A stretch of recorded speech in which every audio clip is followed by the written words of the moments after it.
नमस्कार, मैं हूं दिव्या और आप देख रहे हैं आंखें न्यूज 24। आइए सबसे पहले नजर डालते हैं आज के मुख्य समाचारों पर। नमस्कार, मैं अमित और आप देख रहे हैं आंखें न्यूज 24। कैग की रिपोर्ट को लेकर राजद के प्रदेश प्रवक्ता मृत्युंजय तिवारी ने कहा कि अब लोगों को आशंका लग रही है कि क्या यही कारण तो नहीं है कि 70,000 करोड़ की घोटाला के कारण नीतीश कुमार बीजेपी के साथ है। उन्होंने कहा बिहार में महाजंगल राज, महाभ्रष्टाचार और बिहार की जनता की कमाई का यह महाघोटाला है। मृत्युंजय तिवारी ने चिराग पासवान के बयान पर कहा कि अगर सच में चिराग पासवान को शर्मिंदगी महसूस हो रही है तो उन्हें तेजस्वी यादव के साथ आना चाहिए जो इस मुद्दे पर लड़ाई लड़ रहे हैं। उन्होंने कहा चिराग पासवान को तुरंत फैसला लेना चाहिए और एनडीए से अलग होकर लड़ना चाहिए। एसआईआर के मुद्दे पर मृत्युंजय तिवारी ने कहा जिस तरह से आम लोगों के वोट काटे गए वह फर्जी तरीके से किया गया। उन्होंने कहा इस मुद्दे पर राज्य सड़क से लेकर सदन तक लड़ाई लड़ेगी।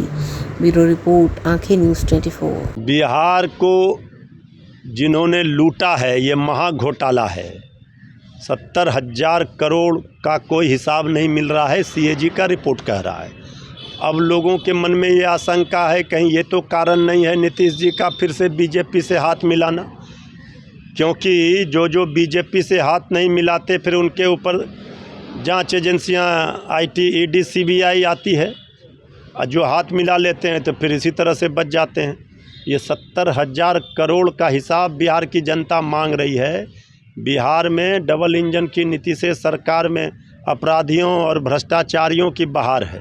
पहले आप लोगों पर आरोप लगते थे घोटाले के। अरे ये तो हम लोगों पर जो आरोप लगाने वाले हैं अब गिरेबान में झांके, आईना सामने रख लें। महाघोटाला 70,000 करोड़ का ये बिहार की जनता की गाढ़ी कमाई को लूट लिया। चिराग पासवान जो है अब सरकार पर ही सवाल उठा रहे हैं। श्री चिराग पासवान जी असमंजस में ना रहें, अब इंतज़ार ना करें, उनको कोई तवज्जो वहाँ नहीं मिल रहा है। एनडीए में सिर्फ फुटबॉल शुरू हो गया है। अगर सचमुच में चिराग पासवान जी को बिहार की बर्बादी पर तरस आ रही है, दुख हो रहा है, शर्मिंदगी फील हो रही है, तो फैसला लें, हिम्मत दिखाएं और जिस बिहार की भलाई की लड़ाई तेजस्वी यादव जी लड़ रहे हैं उसमें साथ आएं। एसआईआर फर्जी तरीके से कर लिया गया, जल्दबाजी में कई वीडियो वायरल हुए किस तरह से जल्दबाजी में फर्जी तरीके से फॉर्म भरे गए। किसी भी नागरिक को, देश के नागरिक को वोट देने के उनके मौलिक अधिकार से वंचित किया जाएगा तो इसकी लड़ाई सड़क, सदन और न्यायालय तक लड़ी जा रही है। देखिए अब सीएम बनाना नहीं बनाना ये जनता तय करती है। तो श्री चिराग पासवान जी को अगर सीएम बनना है तो फिर ये सब भूमिका नहीं बनाना चाहिए, सामने आना चाहिए, डंके की चोट पर कहना चाहिए, हिम्मत दिखाना चाहिए। उनको वहाँ बीजेपी और जेडीयू सीएम बनने देगी? तेजस्वी जी ने बार बार कहा है कि तेजस्वी जी डंके की चोट पर बोलते हैं कि हम मुख्यमंत्री बनेंगे और बिहार का भविष्य बनाएंगे, लेकिन वो क्यों नहीं बोल पा रहे हैं खुल करके? अभिनंदन करता हूँ क्योंकि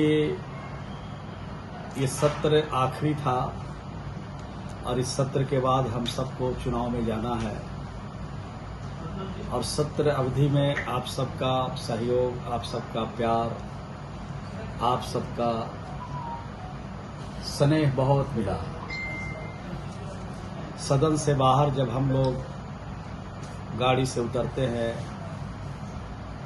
तो आप सबका बहुत स्नेह रहता है, बुला बुला करके अपने क्षेत्र के बारे में, सरकार के बारे में और वर्तमान राजनीतिक परिस्थिति के हालात के बारे में भी आप अपने चैनल के माध्यम से हम सबको मौका देते रहते हैं, इसलिए आपका स्वागत करते हैं। इस सत्र में बहुत उतार चढ़ाव देखा और इसके केवल भी उतार चढ़ाव हम लोग देखते रहे हैं लंबे समय से। 30 साल से इस सदन में मैं सदस्य हूं लगातार और सदन में विपक्ष का भी मुख्य सचेतक रहने का अवसर मिला और सत्ता पक्ष के भी मुख्य सचेतक के रूप में हमने काम किया और काम के जो अनुभव थे इस सत्र का अनुभव बहुत अलग था।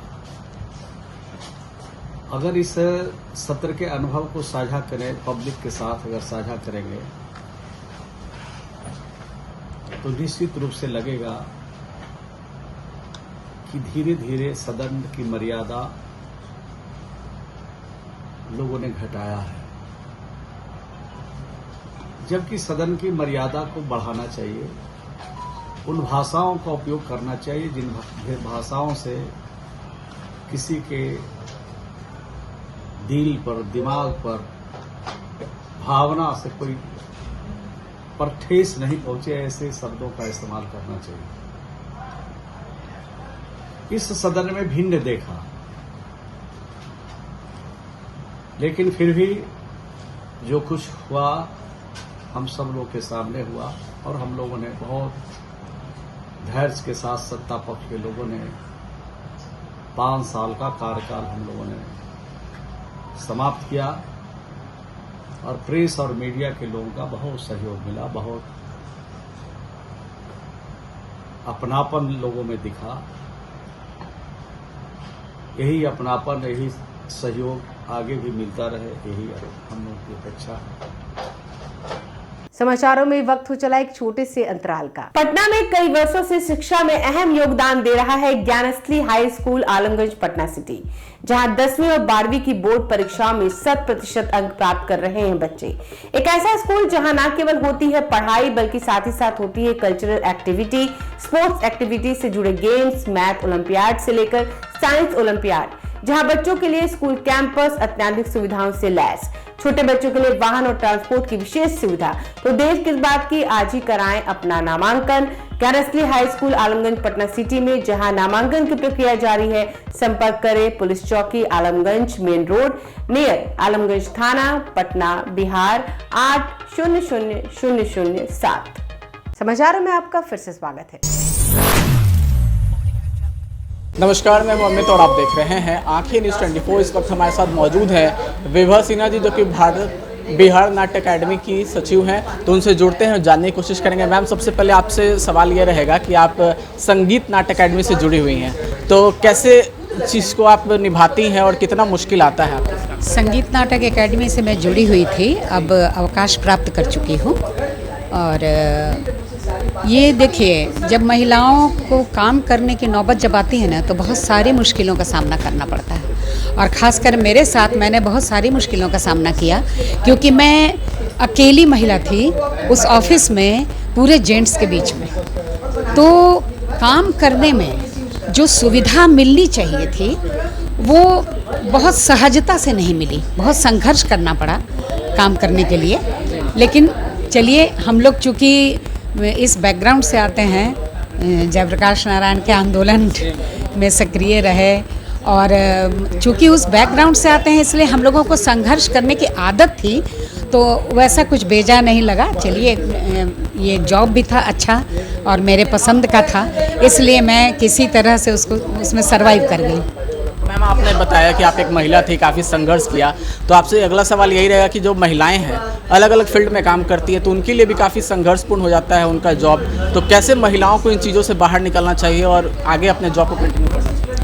देखिए, जब तक इस मामले में महिलाएं एकजुट नहीं होंगी, जैसे महिला ही महिला की दुश्मन हो जाती है, भर्त्सना करने लगती हैं कि वो महिला ऐसी है, वो जब तक महिलाओं में मित्रता नहीं होगी और महिलाएं एकजुट होकर के एक दूसरे का सहयोग नहीं करेंगी, तब तक ये मुश्किल है होना।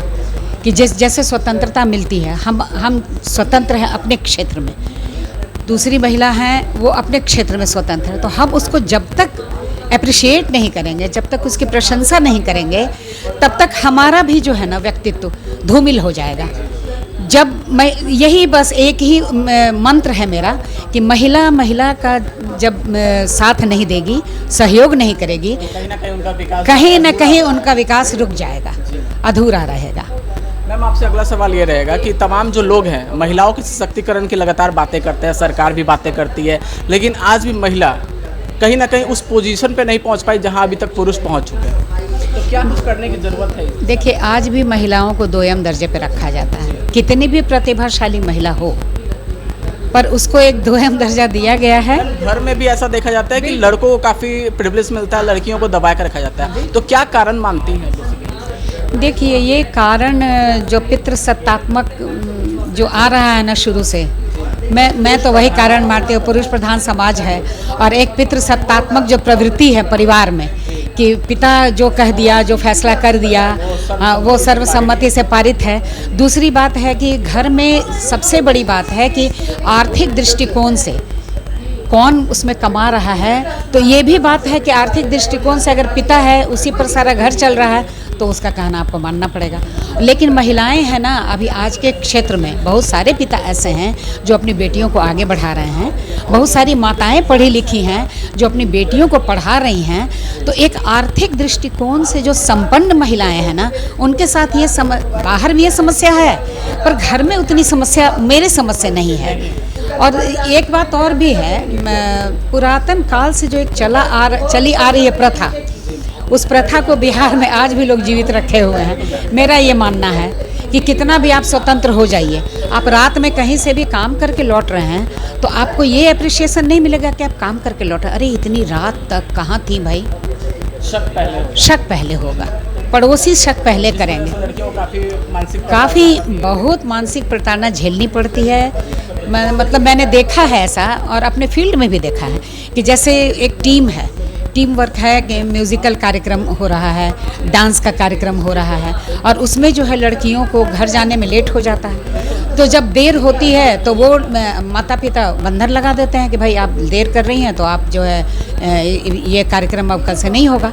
तो उसमें क्या करते थे, मैं क्या करती थी कि मैं हमेशा जैसे जिस जगह पर भी लड़कियों को लेकर टीम लेकर के जैसे नेतृत्व किया मैंने, और सारे लोग थे उसमें, टीम लीडर अलग होते थे, तो उसमें मैं लड़कियों के लिए एक अलग गाड़ी का इंतज़ाम करती थी। और खुद ऑफिस में रह के सारी लड़कियां जब तक अपने दरवाजे पे नहीं उतर जाती थी तब तक मैं घर नहीं जाती थी। ये काम मैंने किया है। तो ये मैं संदेश दूंगी जहां महिला प्रधान हैं और जहां उनके अंडर में ये सब काम कर रही हैं, तो भाई महिलाओं को, लड़कियों की सुरक्षा तो भाई टीम लीडर की होनी चाहिए।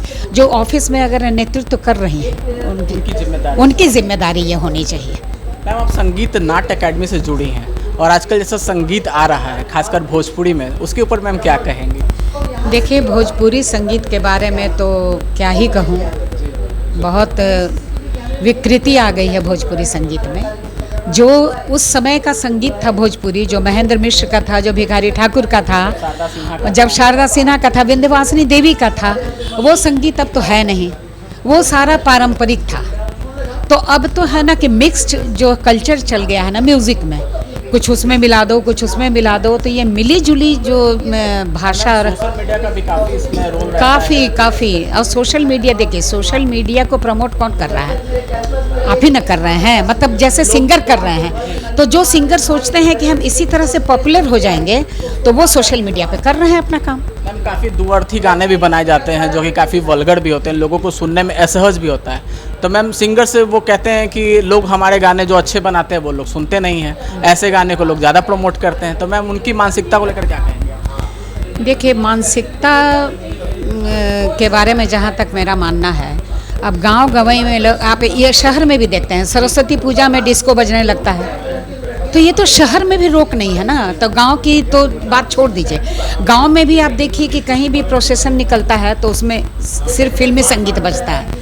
तो जो खास करके भोजपुरी गाना और वल्गर गाने बजते हैं जो आप बैठ के सुन नहीं सकते हैं, तो उस पर रोक लगना बहुत ज़रूरी है। और वो रोक तभी लग सकता है जब सिंगर सचेत हों आपस में कि भाई हमको इस वल्गैरिटी में नहीं जाना है, हम जो भी देंगे हम ठेठ परोसेंगे और खाँटी परोसेंगे। जब हम खाँटी देंगे तभी संस्कार, और संस्कार तभी आएगा जब हम खाँटी देंगे।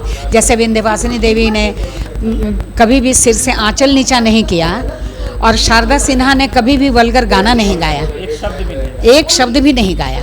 तो वो उदाहरण है, दोनों हमारे बिहार की हमारी धरोहर रही हैं। और ये भी है, अब तो देखिए शास्त्रीय संगीत तो धीरे धीरे लुप्त ही होता जा रहा है, लेकिन जो भी भोजपुरी आ रहा है, जो भी सुगम संगीत गा रहे हैं लोग, वो रेडियो और दूरदर्शन तक ही थोड़ा सीमित भी है कि रेडियो पर ही आप भजन बिल्कुल, जो ट्रेडिशनल प्रोग्राम है ना वो रेडियो में बज रहे हैं, दूरदर्शन पे नेशनल चैनल में दिखाया जा रहा है, पर जो स्टेज पे जा रहे हैं ना, स्टेज पे जो जा रहे हैं वो अपनी मर्जी का, जो सिंगर थोड़ा फेमस हो गए वो तो अपनी मर्जी का कर रहे हैं। तो ऐसे युवाओं को आप क्या संदेश देना चाहेंगे? देखिए, हाँ बिल्कुल बिल्कुल, मैं युवाओं को यही संदेश देना चाहूँगी कि भाई देखो, बेस तुम्हारा जो है ना वो शास्त्रीय संगीत है। पहले संगीत सीखो, संगीत को 2 मिनट्स का मत बनाओ, संगीत को साधना बनाओ। जब तक आप संगीत में साधक नहीं बनेंगे, जब तक उसकी साधना नहीं करेंगे, तब तक आप संगीत का न महत्व समझ पाएंगे न मर्म समझ पाएंगे। अगर आपने अभी तक हमारे चैनल को सब्सक्राइब नहीं किया है तो हमारे चैनल को जल्द से जल्द सब्सक्राइब करें, लाइक करें और शेयर करें। देश और दुनिया की तमाम खबरों को देखने के लिए लगातार देखते रहें आंखें न्यूज़ 24।